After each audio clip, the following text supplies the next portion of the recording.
Good afternoon. I am Tiffany Willoughby, Program Manager in the Office of Research and Innovation. Joining me today to moderate the Navigating Finding Funding webinar is Dr. Benedict Kolber, Associate Professor in the Department of Neuroscience at UT Dallas. Dr. Kolber, the virtual platform is yours. Thank you, and thank you everyone for attending this morning or afternoon, depending on your time zone. It's a real pleasure for me to introduce our speaker today, Dr. Lauren Ullrich. I first met Dr. Ullrich at the NIH. She was actually a program officer for me on a NIH training grant, which was a research grant we had to support a summer undergraduate research program. And it's been a real pleasure working with her for the last several years. So before I met her though, she did her undergraduate work at Swarthmore University in Pennsylvania, followed by a PhD at Georgetown in neuroscience. After that, she actually went and worked for the Society for Neuroscience, which is our big neuroscience organization for all neuroscientists across the world, and worked there for a little over 3 years. At that point, she went to the NIH and she has kind of worked through various positions at the NIH. She actually started as something called a AAAS Science Fellow, and I think she'll talk a little bit about that today, so I'm not going to spoil the surprise, but it's a really cool program and really prestigious. She then progressed to be a program analyst, a scientific program manager, and finally a program director in the Office of Programs to Enhance Neuroscience Workforce Diversity. So I'm really pleased to have Dr. Ullrich here today to share with us some of her insights that she's gained across her career and currently working as a program director at the NIH. If anybody has any questions today, please go ahead and put them in the chat and we'll address those questions at the end of the seminar. So Dr. Ullrich, the platform is yours. Thank you. All right, thank you. And thank you for inviting me today. I'll just share my screen. There we go. And make sure that I can kind of see what's going on here. All right. So, today I am going to talk about a bit of a grab bag of things. So we're going to start with just talking about applying for NIH funding as both an undergraduate and a graduate student, and then even beyond. I'll talk a little bit about research opportunities that are available at the NIH in our labs that we have in the Intramural Program, and then I'll end with just a little teaser about different careers at NIH in case you want to go on and work here in the future. So first, a little bit about our office. We are the open office, the Office of Programs to Enhance Neuroscience Workforce Diversity. And our goal is really to open opportunities and open access to enhance the diversity of the neuroscience workforce. And we do this through what we call funding opportunities, which are grants, both to individuals and also to institutions. And we also work across NINDS to promote inclusion. So, most of what I do is going to have that flavor of diversity, equity, and inclusion. And I always like to start my talks with giving a little background about the structure of the NIH.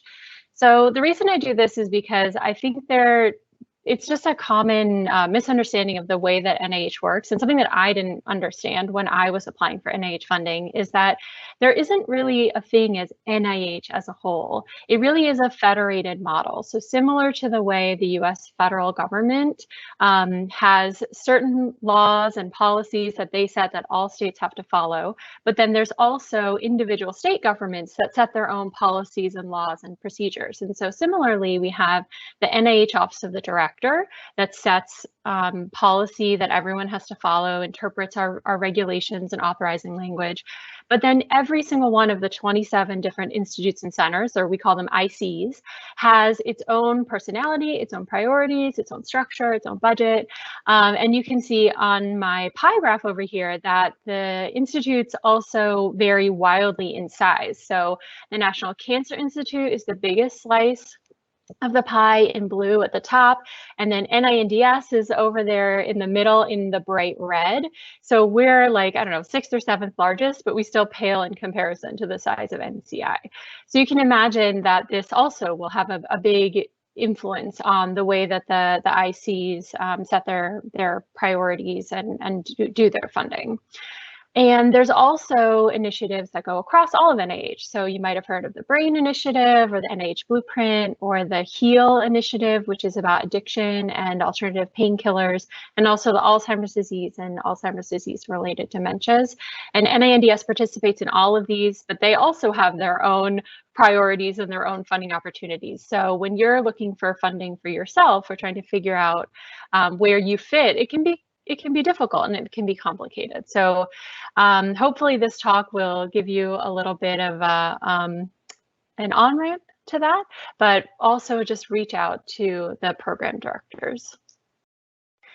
And so another thing that we try to do in our office is provide you with the resources to succeed. And so we have our website that organizes the different funding opportunities by career stage and by the type of grant. And then we'll have a list of, so for example, all the postdoctoral awards and then when you click on them, there's more information, a link to how to apply and webinars and all sorts of other information. And then another thing I'll recommend is our podcast, which is called Building Up the Nerve, and it's available on anywhere you get your podcasts. And season 1 takes you behind the scenes of the grant process and sort of teaches you exactly what happens after you submit your grant. And then season 2 is focused on the different parts of the grant. So talking about your specific aims or your biographical sketch or your career development plan, we go through one by one. And then season 3 is going to be about mentorship. That'll debut in 2022. So be on the lookout for that. All right, and then when it comes to the actual funding opportunities that are available, we have a huge volume of different kinds of programs, and that's depicted on this slide. And I put these out there not to overwhelm you and confuse you, but to try and just let you know that we understand that this is confusing and you're not always sure what you're eligible for, what you should apply for.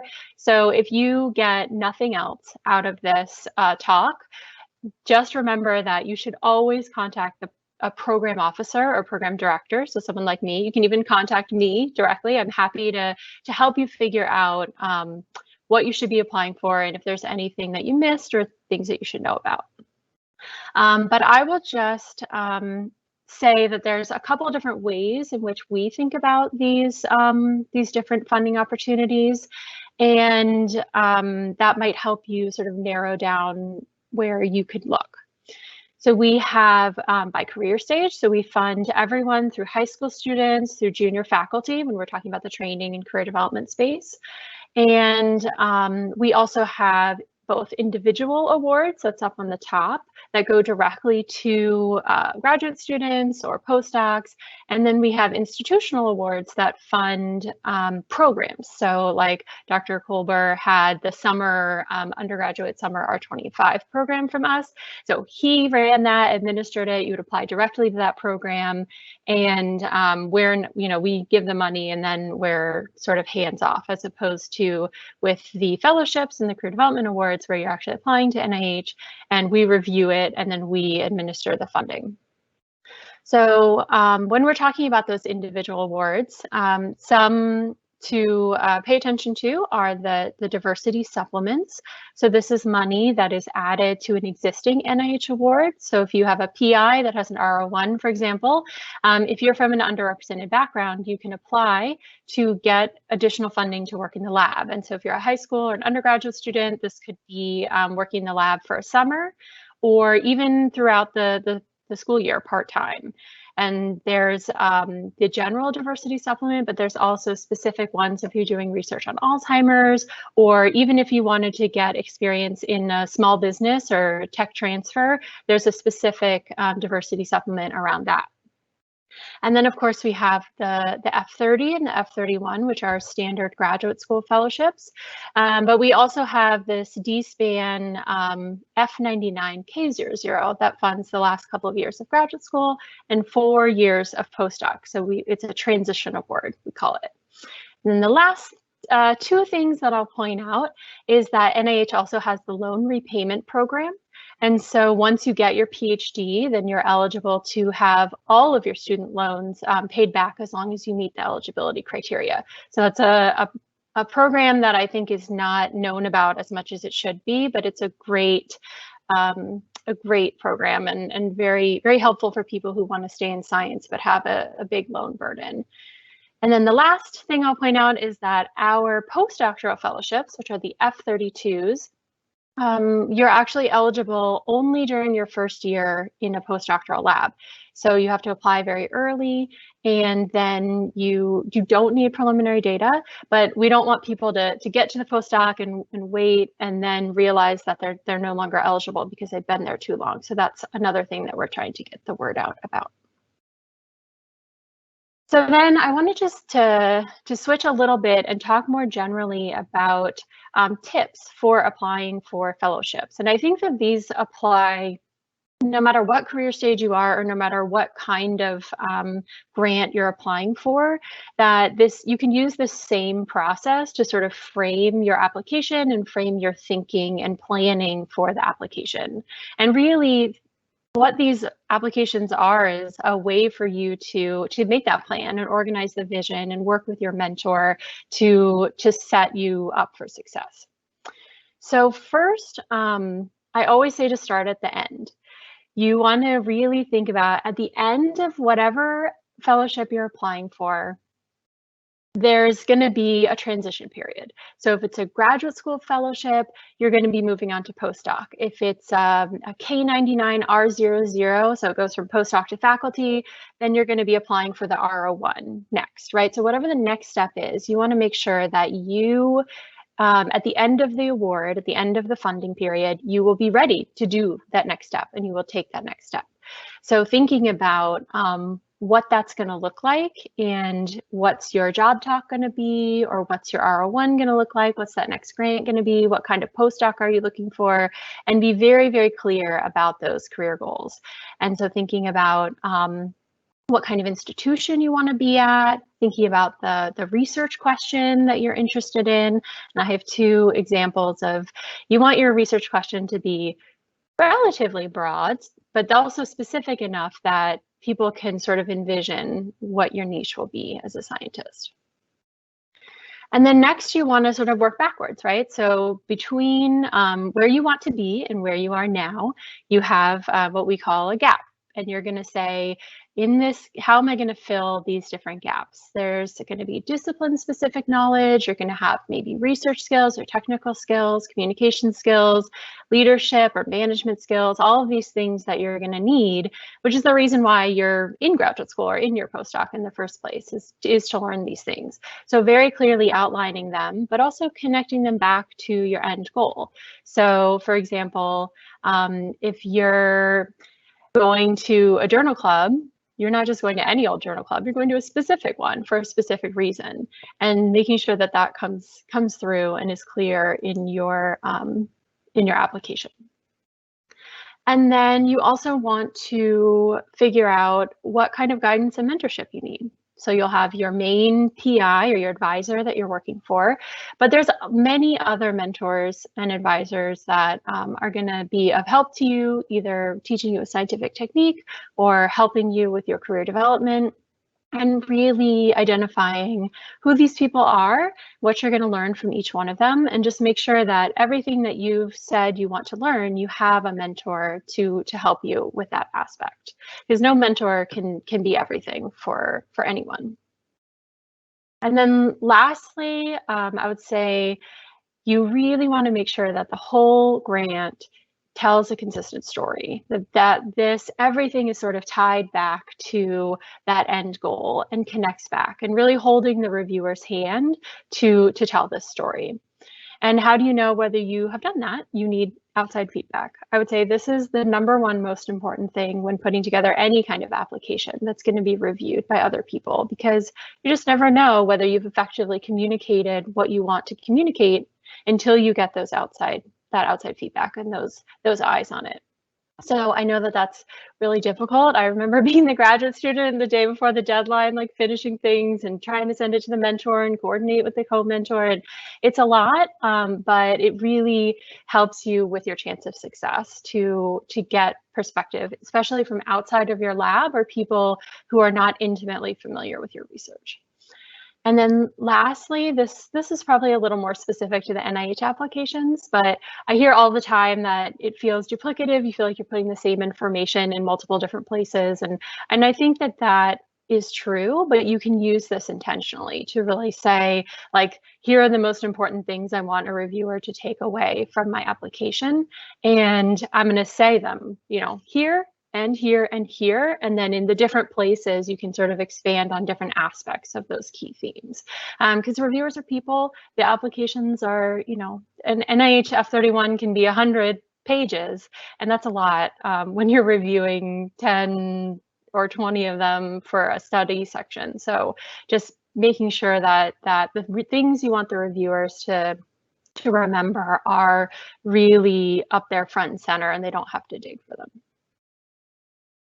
Okay, so that is my my section about NIH funding. So we're going to switch gears a little bit and talk about the research opportunities that are available at NIH. So what I just talked about was what we call the Extramural Program. And the Extramural Program is about 85% of our budget, and those are the grants that we give out to institutions across the United States.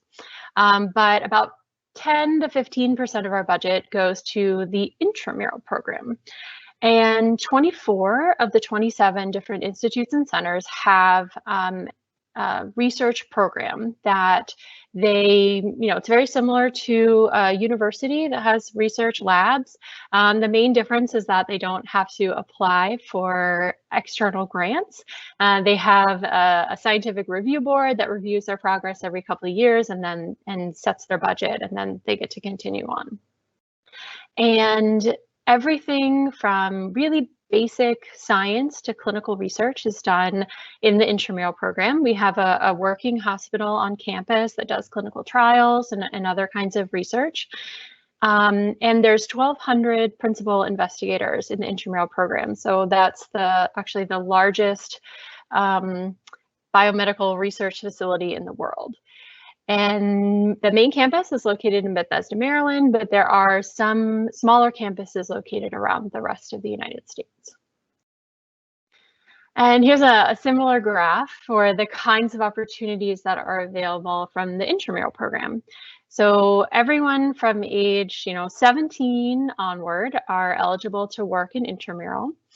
The main programs that are probably of interest are the summer internship program, which is for high school students and undergraduate students.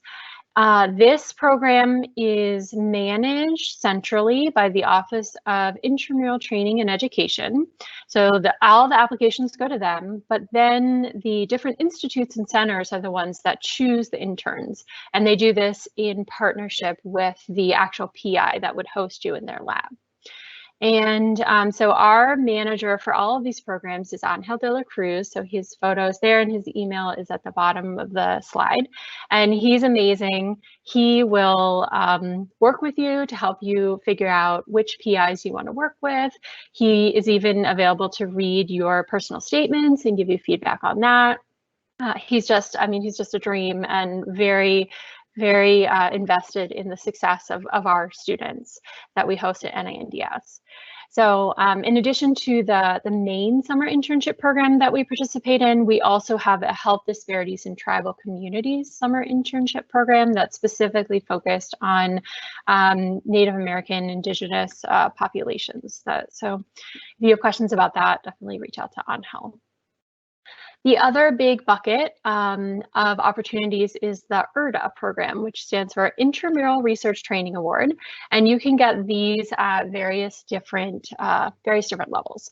So at the post-bac level, the pre-doc level, so there's the graduate programs, people actually get their graduate degree from a different university, but they work in an NIH lab for their thesis research. And you can also have a postdoc IRTA. And then we also have clinical fellowship and residency programs through the hospital. And then the other thing I want to mention that I didn't have on my previous slide is the undergraduate scholarship program. So if you are enrolled in a graduate program and you are willing to do research in the summer at NIH and you're from a disadvantaged background, you can apply to have to get an actual scholarship that will fund your time in college, and then in return you just do some work at NIH over the summer. So that is also available. You can ask Angel about that or go to the Office of Intramural Training and Education to learn more about that. Okay, and then lastly, I'll talk a little bit about different careers at NIH. So you all heard my my bio that I got my bachelor's in psychobiology at Swarthmore. I went to do my PhD in neuroscience, and actually while I was still finishing my PhD, I started working at Society for Neuroscience. I don't recommend working full-time while trying to finish your PhD, but it was a whole bunch of, it was kind of a crazy situation that led to that. So I did finish my PhD and we got through it, but I was working in the policy and advocacy department and then transitioned over to neuroscience education and training. And while I was there, I learned a lot. It was really interesting, but I wanted to do more like program work. So what I was doing at SFN was more advocacy and working with Congress, and that's not really the best fit for me and my interests. So I applied for the AAAS Science and Technology Policy Fellowship and was placed at NINDS, which is in my current office, in the open office, and was a fellow there for a year. And then I was hired on permanently to be first an analyst and then a program manager and now program director. So I often get asked about how to get into the federal government or how do you get into an NIH career. And there's a lot of different ways to get into an NIH career or even just a federal career. There's the Pathways program, which is mostly aimed at either current students or recent graduates. And I believe most, if not all, of the federal government participates in that, but don't quote me on that. There's the Presidential Management Fellowship, which I also applied for and was a finalist, but I ended up taking the AAAS fellowship instead. And that, the PMF is another fellowship that will place you in different federal offices, and then you work there to sort of support the mission. It's not as science focused, it's more general. I think you have to have a graduate degree to do it, but it's just more general. So there's more of a broad options for placement. So I know a PMF who has a STEM PhD that was placed in the Census Bureau, for example, and was helping with data analysis there. But still, like, really cool opportunities and a nice cohort and network to be plugged into. Then there's the AAAS Science and Technology Policy Fellowship, which is what I did. So this is run by AAAS, and you apply through them. You go through an interview process, and if you're selected as a finalist, then you go through and you do a matching process, and you interview with the different offices that want to host a fellow, and then you're ultimately matched and placed. And you work there for at least 1 year, but up to 2 years. You can renew for a second year. And that is, there's a lot of fellows at NIH, in state, Department of State, NSF, various other Department of Justice, USAID. There's sort of 10 or so federal agencies that you can be placed in. And that is also a really great network to be plugged into. There's thousands of alumni. Most of them seem to stay in policy or in government in some way. I swear we have like 50 former fellows at NINDS. It's kind of overwhelming sometimes, but it's a really great, just a great community to be a part of. And there's I think like 100 or 150 fellows every year, so it's a good number. There's the Ullrich Fellowship, which I don't actually know that much about, but I know it exists. And then there's the Office of Evaluation Sciences Fellowships that's looking to place people in offices that need like data science type of expertise. And I'm sure there's like 100 more fellowships that I don't even know about. But if you search, if you just search for like federal placement fellowships, I'm sure different ones will come up. And then last on this list is USA Jobs. So this is the website where every single federal job is supposed to be posted on usajobs.gov.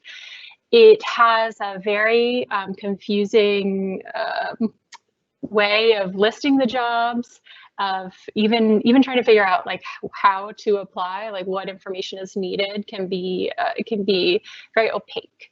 So I do know people who've gotten jobs through USA Jobs. It is 100% possible. We hired our previous fellow through there, or previous employee through there. But I would say if this is the route that you're going, just make sure that you talk to someone who's done it before, and they can kind of help you and explain the ins and outs of exactly how to do it, because it's very confusing, and it's a source of frustration, I think, on both the applicant side and the people who are trying to hire side, and that's normal. And then when it comes to kind of the types of careers at NIH, that's a question that I get asked a lot. It's like, what do you do all day? Like, what does this job look like? How do I know if I'm gonna like it? And I think I think of these jobs in a couple of different categories, and it's not to say that this is the only thing that you'll be doing in a certain career, but the bulk of the work.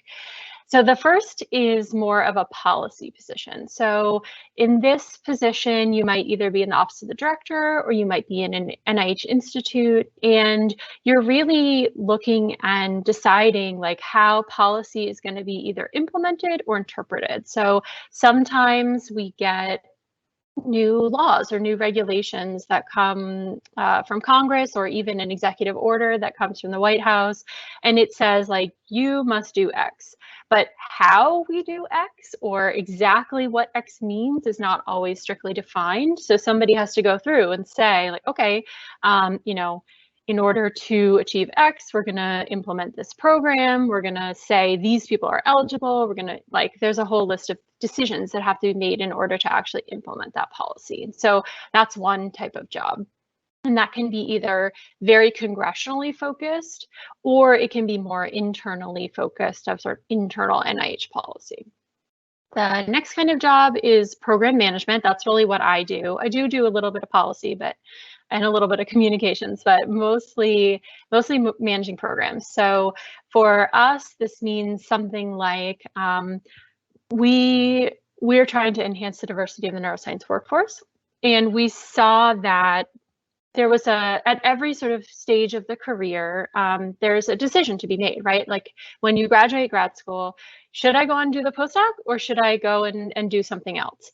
And we noticed that the National Cancer Institute had this new activity code, this new mechanism that was the F99K00. So the F is for fellowship, the K is for career development, and it linked the two so that it funds your last years of graduate school, and then you come with this 4-year postdoc grant that you can take anywhere. And we were like, you know what, this is the perfect thing to solve our issue that we've identified in the field. So we wrote this funding opportunity announcement specifically for underrepresented students in neuroscience to apply for this F99K00. And then we published it. We manage the awards, we talk to applicants, we spread the word about the program, and then we have a bunch of things that we organize for the applicants. So we have an annual meeting, we have peer mentoring circles that we set up, we analyze the outcome of the programs and see, is it actually accomplishing its goal? And so that's sort of what I mean by program management. There's review, which is a huge part of NIH.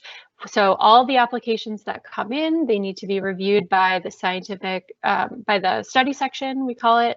And the scientific review officer is the one that chooses who's going to serve on the panel. They oversee the actual discussion. They make sure that all the laws around review are followed. They take all the comments of all the reviewers and sort of concatenate them into the one summary statement that goes out. So that's a really important function, and that can be either NIH NIH-wide at the Center for Scientific Review, or it can be actually at the institutes themselves. We also have review branches that sometimes we review our own materials.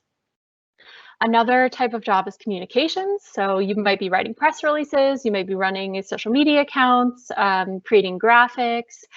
We do a lot of webinars. I have my podcast. And so that's also a huge, huge need. And this could either be to the public, so communicating about research that NIH has funded. And we have this No Stroke, it's KNOW stroke, communication campaign that our communications office is doing to try and help the public reduce their risk of stroke and understand the signs of stroke. But it could also be communication to the scientific workforce. So telling people about the funding opportunities that are available and trying to get more people to apply to certain things that are not getting the number of applications that they should.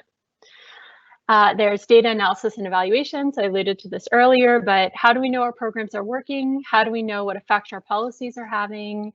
There's a whole host of data that we have access to at NIH, but we also need someone to evaluate them and make sure that we're accomplishing what we want to accomplish. And then, of course, there's like way more different kinds of jobs at NIH, but those are sort of the main buckets that I interact with the most. And finally, just some resources for you as you're early in your career journey. The NIH puts on the Office of Intramural Training and Education, OITE, that I referenced earlier. They put on a career symposium every year. Normally it's in person, but the past 2 years have been virtual, and I would imagine this year will be virtual too. But they have on their website a bunch of recordings of previous talks, and it's great. Any career that you can imagine has probably been at this career symposium at some point, and it's just a really great resource.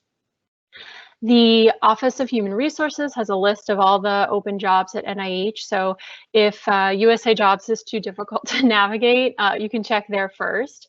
And the different institutes also usually have a list of the jobs that they have available open on their website. And then they usually also have a contact person that's a program and not a human resources person, but an actual, like a program officer, program director that can tell you a little bit more about the job and help you apply for it.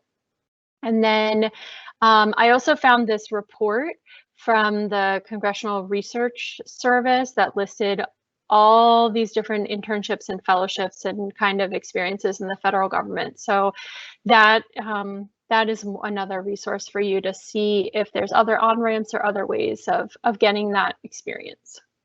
That was fabulous. Thank you so much.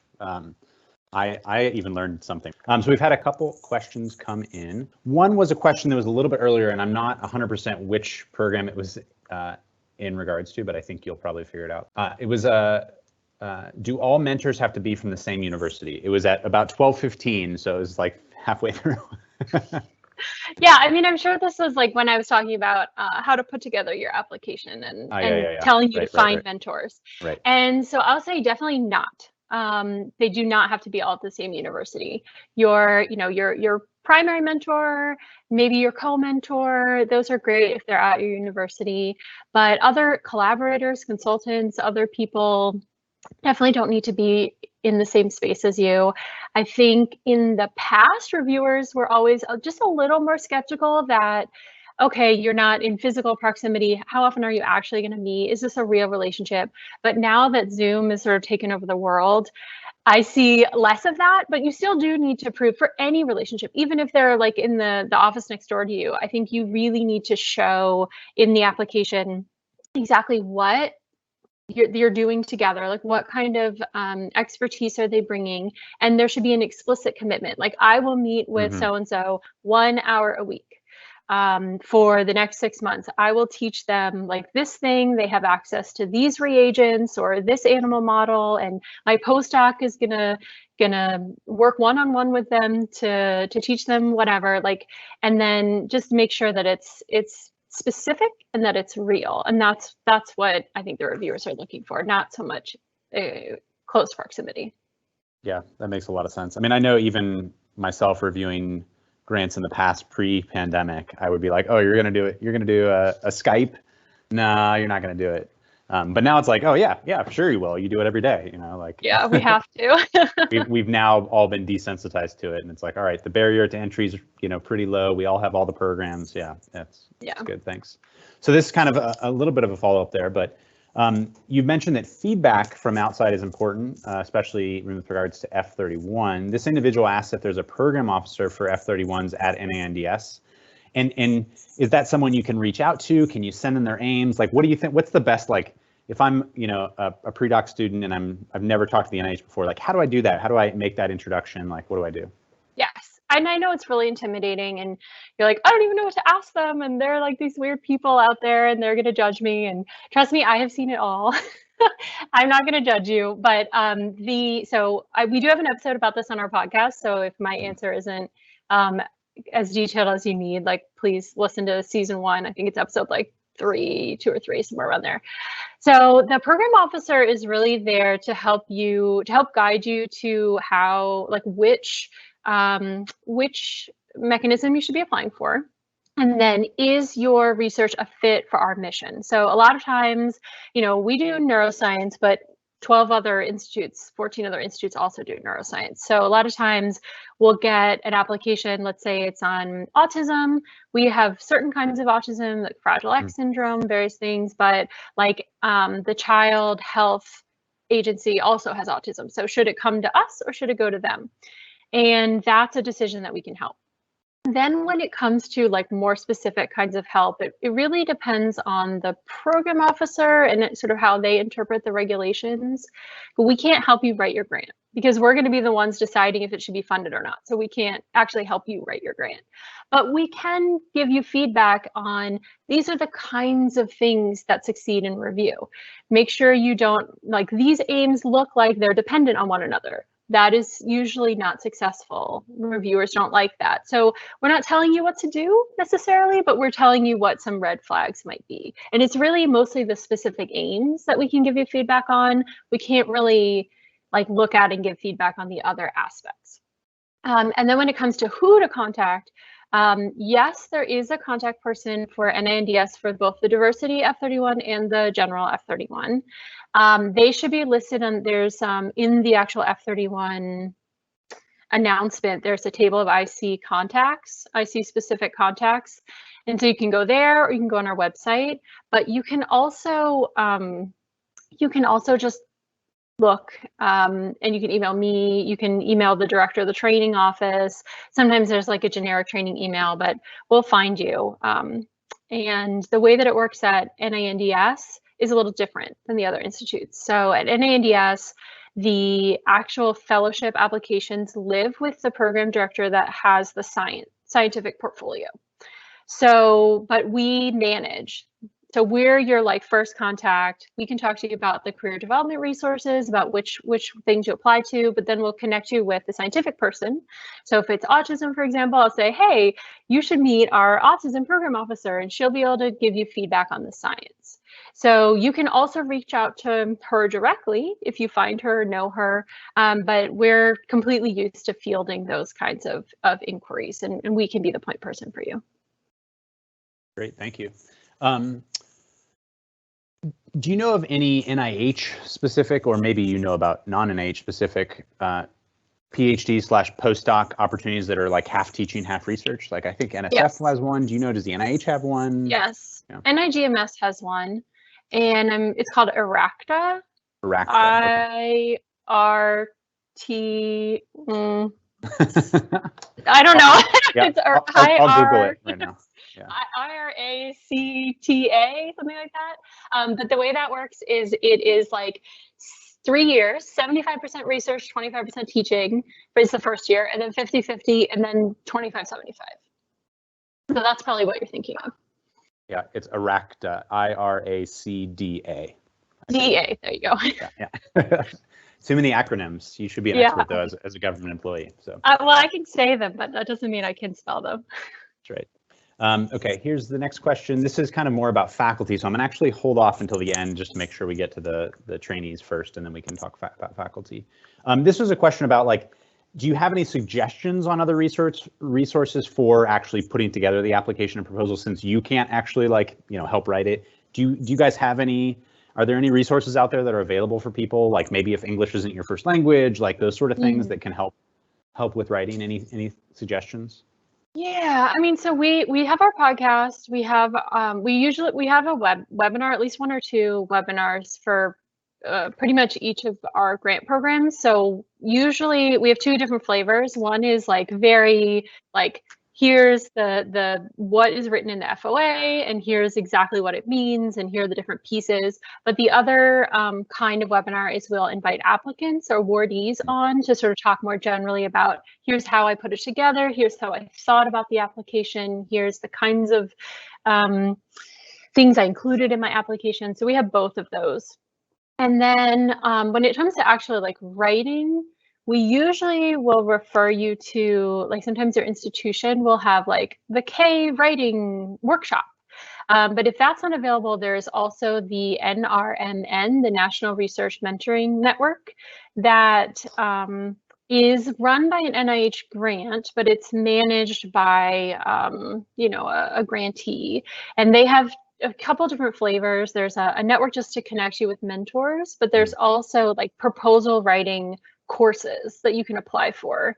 I know one is run by University of Utah that just closed, but I'm sure they'll have another call later in the year. And they're actually doing research on what makes an effective proposal writing workshop at the same time that they're trying to help you learn to do proposal writing. So hopefully, like, they'll have some insights that will apply across future iterations of the project. But that's a good place to look as well. Great. And then just, I mean, just the internet, like, there's so much out there now in terms of tips and tricks. So, and reach out to other people you know who've gotten the award. I think that's also a great resource that's overlooked. Yeah, and my feeling too is that there's really strong like Twitter groups on these sort of training grants with people that have gotten them or trying to get them, and like those sort of informal communities that exist out in the world. And there's also I'm not a part of it, but I know other people have found it very helpful, is Future PI Slack and New PI Slack. And they are like just Slack communities that you can request to join and be connected with other people that are sort of at, I think it's mostly graduate students and postdocs are in the Future PI Slack. But just connected with other people who are sort of in your same boat and get feedback and help. Yeah, absolutely. Let's see. Are there any other opportunities that are kind of like the postbac, but just for summer, like a summer internship? From NINDS or NIH, well, from NINDS, I'll speak for us only. The main opportunities we have is the diversity supplement. So that's for people from underrepresented backgrounds. And then we have our summer research program is only for undergraduates, not for postbacs. But we have opportunities at the NIH for postbacs.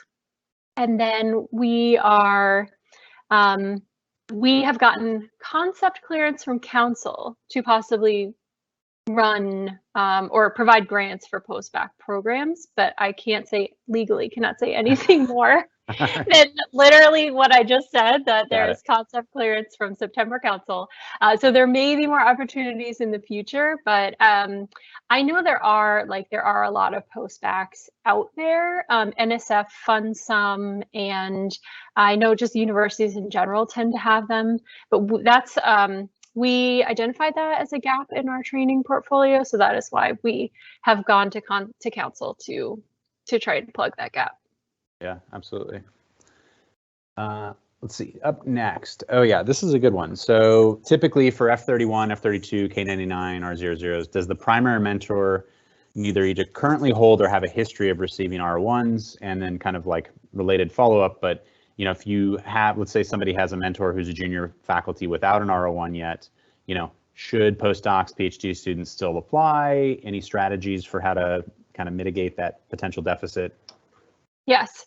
So yes, you, in order to really be competitive for any NIH, as a sponsor of any of these NIH training awards, you need to have a history of funding. So it doesn't necessarily have to be NIH funding. It could be like an NSF award or some other kind of, if it was big private money. Smaller awards, usually reviewers are not as enthusiastic about.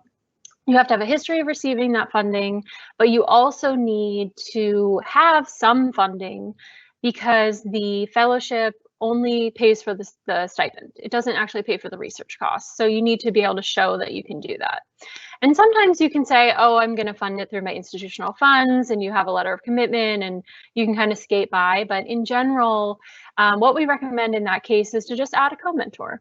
And this co-mentor should be someone who has a history of training students and has some funding, has a history of getting funding, and it should be a real relationship. And you want to explicitly have that person commit to providing whatever kind of expertise, but definitely apply, because if you wait, even if you're a junior faculty and you wait until you get that funding, then the first time you apply, you're still not going to have had any experience in helping your students through this process. So it's a great way to get that experience and get some history of even getting fellowships before, when you have this co-PI, co-mentor. Well, thank you. And I can, speak from my own experience too, as a junior faculty without, major funding, being able to get one of these with one of my students through exactly that, just finding a co-sponsor who is established, who can, provide that seniority and, backup plan in case, I fail miserably. So, which I haven't yet, but there's still time. Up next, eligibility for F-31s, and this is always a question about what exactly the criteria are, especially international students, and does that ineligibility for F-31s, and you can talk about that, translate all the way through F-32s, K-99s? At what point can I start applying if I'm international? Permanent residencies, green card, like the whole thing? Yeah, so in order to be eligible for the vast majority of the NIH Training Career Development Awards, you have to be a permanent resident of the United States or a citizen. And that is for the NRSA, which is the authorizing language for like the F-31, F-32, the T-32s, all these training awards. That's written into the legislation. So that's not, not an NIH decision, that's a congressional decision. The only mechanism that I'm aware of is the K-99R00. So that's the postdoc to faculty transition that is open to non-citizens and non-permanent residents.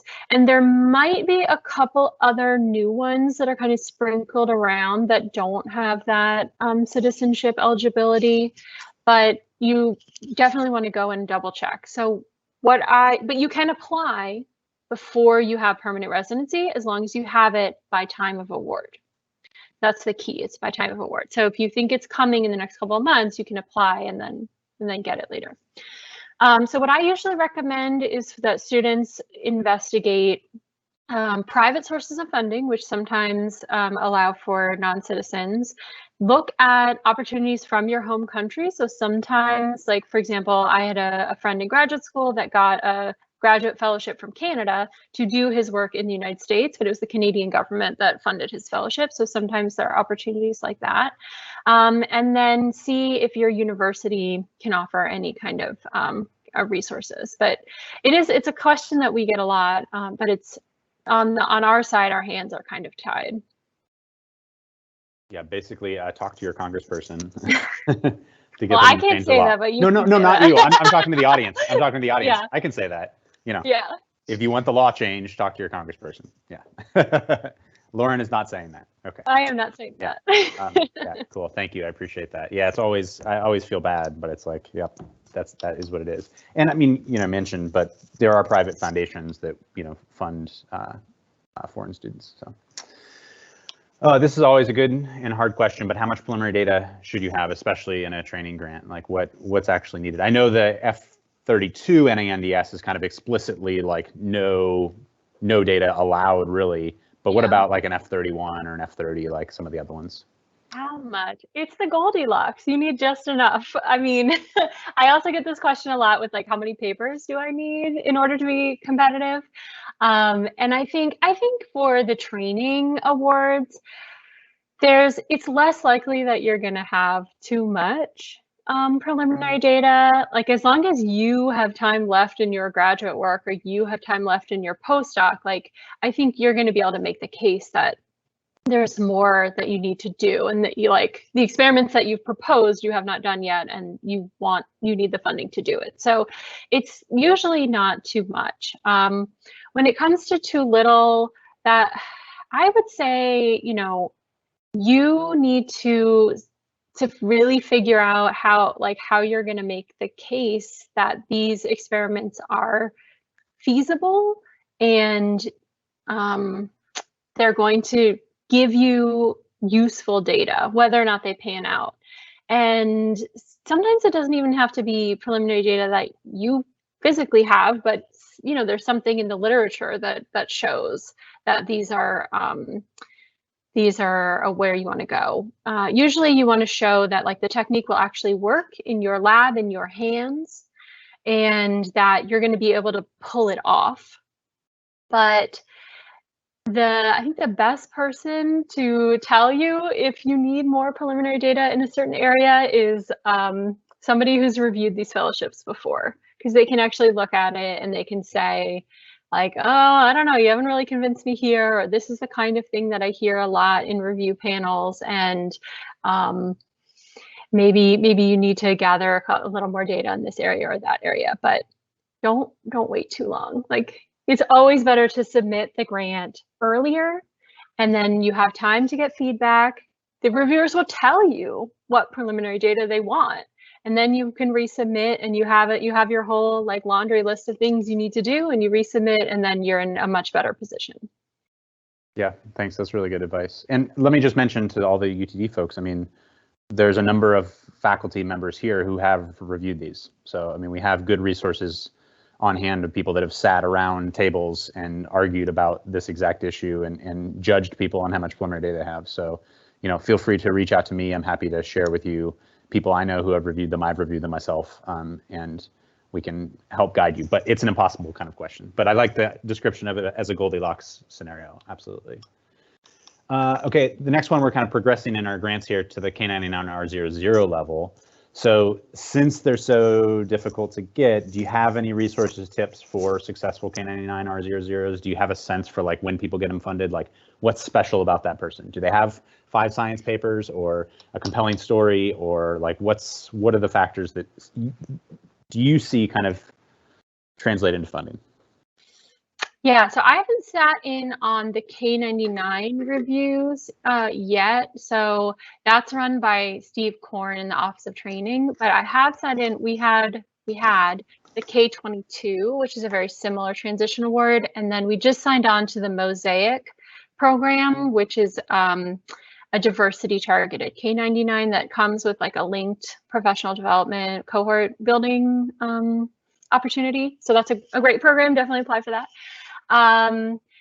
So I think it really is the story. It is a compelling story. You want the reviewer to, just me personally, like I don't review the grants, but I read them. And there are some grants and you read them and you're like, hot dang, I want to know what comes next. Like, I am so excited. They have like really like, what's the answer? Like, this is so easy to read. It's obvious that like they're well qualified to do this. They're well positioned. Usually you have some background from your graduate work, you have your postdoc, maybe you're pulling together 2 different mentors that haven't really worked together, and you're sort of like putting it all together into this beautiful little package, and everything just makes sense. And the other piece I think is that they can really envision your chalk talk that you're going to give to get your first faculty position, right? Because that's the first checkpoint, and you're only going to be 1 or 2 years off from that. And so they think like, would I hire this person if they had the K99R00 and I saw their chalk talk? Like, would I be excited? Would I want to be a colleague with this person? And then for the next piece, the first the benchmark at the end of it is the R01. So working towards the R01, if I was reviewing the R01 grant at the end of these 5 years, would I want to fund that R01? Is that something I would be excited about? So I think those are the questions that reviewers are looking for, and it's really, it's the story that you're telling. It's always the story that you're telling. Yeah, I actually really like that last part. It's not how I've kind of thought about that, but that idea of like, would I want this person as a faculty member, and then yeah, how would they do it transitioning to the R01? So yeah, it's really good advice actually. Cool. That's it for our chat questions, but I just have a couple quick additional questions myself. We just have a few more minutes here and then we'll wrap up. You've mentioned a number of programs along the way that are kind of diversity focused. Can you first tell us how that's defined? So is that something from Congress, that Congress says these individuals are underrepresented? Is that from the NIH Office of the Director? And then secondary, and perhaps most importantly to audience members, is how do they find out if they fit into those official groups? Yeah, so the NIH has the NIH Notice of Interest in Diversity, and that is a NIH-wide policy around, what we consider diverse or underrepresented, and it outlines three.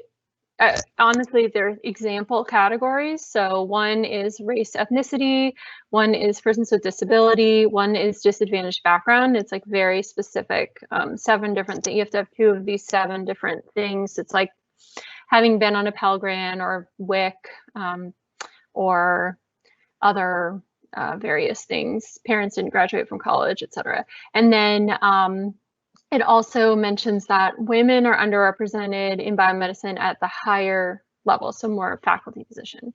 And all of these are reflective of the data from the National Science Foundation, that they do a census of all PhDs that are awarded in the United States, and then also people who hold doctorates.